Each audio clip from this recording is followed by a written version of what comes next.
Pawan Kalyan Harihara Veeramallu shooting progress గురించి చిత్ర నిర్మాత MM రత్నం ఆసక్తికర విషయాలు పంచుకున్నారు. ఇది పీరియాడిక్ యాక్షన్ డ్రామా కింద ఎంఎం జ్యోతికృష్ణ దర్శకత్వం వహిస్తున్నారు. మెగా సూర్య ప్రొడక్షన్స్ పతాకంపై ఎంఎం రత్నం నిర్మిస్తున్నారు. గత కొన్నేళ్లుగా చిత్రీకరణ జరుపుకుంటున్న ఈ మూవీ విడుదల కోసం అభిమానులు ఆసక్తిగా ఎదురుచూస్తున్నారు. పవన్ రాజకీయాల్లో బిజీ కావడంతో సినిమా చిత్రీకరణ ఆలస్యం అవుతూ వచ్చింది. తాజాగా ఏపీ అసెంబ్లీ ఎన్నికల్లో జనసేనను గెలిపించడంలో పాటు ఉప ముఖ్యమంత్రిగాను పవన్ బాధ్యతలు స్వీకరించారు. ఈ నేపథ్యంలో ఎక్కువ సమయం ప్రజా సమస్యలు పరిష్కరించడానికి ఆయన కేటాయిస్తున్నారు. దీంతో హరిహర వీరమల్లు సెట్స్లోకి తిరిగి ఎప్పుడు అడుగు పెడతాదా అని, అసలు ఇంకా ఎంత షూటింగ్కి ఉందన్న ప్రశ్నలు అభిమానులు వెంటాడుతున్నాయి.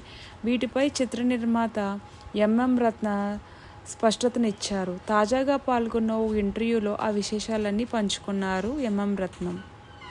ఈ వీడియో కనుక మీకు నచ్చితే లైక్, షేర్, సబ్స్క్రైబ్ చేయండి. Thank you.